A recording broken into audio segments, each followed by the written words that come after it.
An independent investigation has determined New York Governor Andrew Cuomo sexually harassed multiple women, but the Democrat maintained in a taped message that he never touched anyone inappropriately. Despite his denial, there are growing calls for him to resign tonight, including from President Biden. KCAL9 political reporter Tom Waite is here with the look at the fallout. Tom. Hi there, Juan. Well, that report found multiple sexual harassment incidents and a toxic workplace. And tonight, the leader of the New York State Assembly says the legislature is prepared to begin an impeachment investigation. The long-awaited findings of the independent investigation are damning. The report says Governor Andrew Cuomo sexually harassed multiple women and violated federal and state laws. I believe women, and I believe these 11 women.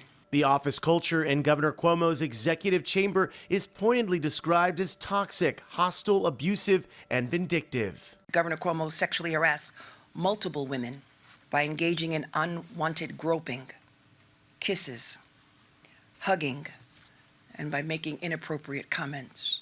For nearly 5 months, the independent task force interviewed 179 individuals, including 11 women who say they were made uncomfortable and humiliated by Cuomo. Some suffered through unwanted touching and grabbing of their most intimate body parts.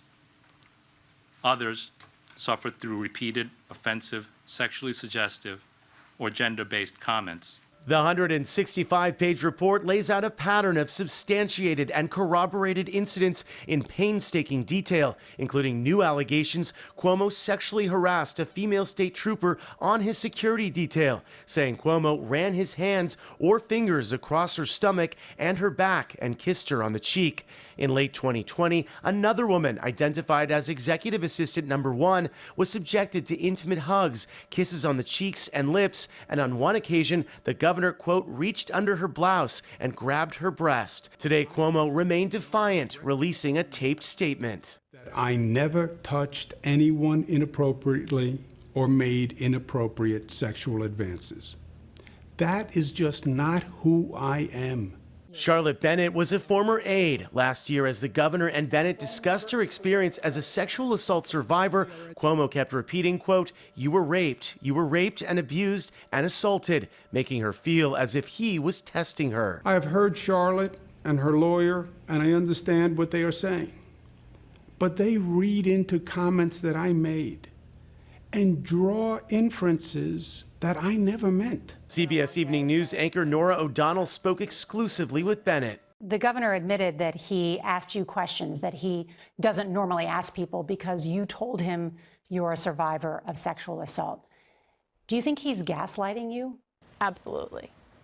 He's trying to justify himself by making me out to be someone who can't tell the difference between sexual harassment and mentorship. We have a report, we have the facts. The governor broke federal and state law when he sexually harassed me and current and former staffers. Now the political pressure on Cuomo is building. And if he doesn't resign, do you believe he should be impeached and removed from office? Let's take one thing at a time here. I think he should resign. And he's using a photo of you embracing him in his self-defense to say that these are commonplace kind of embraces that he made and the allegations against him. Do you condone that? I am sure there are some embraces that were totally innocent. But apparently the Attorney General decided there were things that weren't. Tonight, House Speaker Nancy Pelosi, a close friend of Cuomo's for over 40 years, has joined prominent Democrats in calling for Governor Cuomo's resignation. Juan, back to you. All right, Tom, thanks.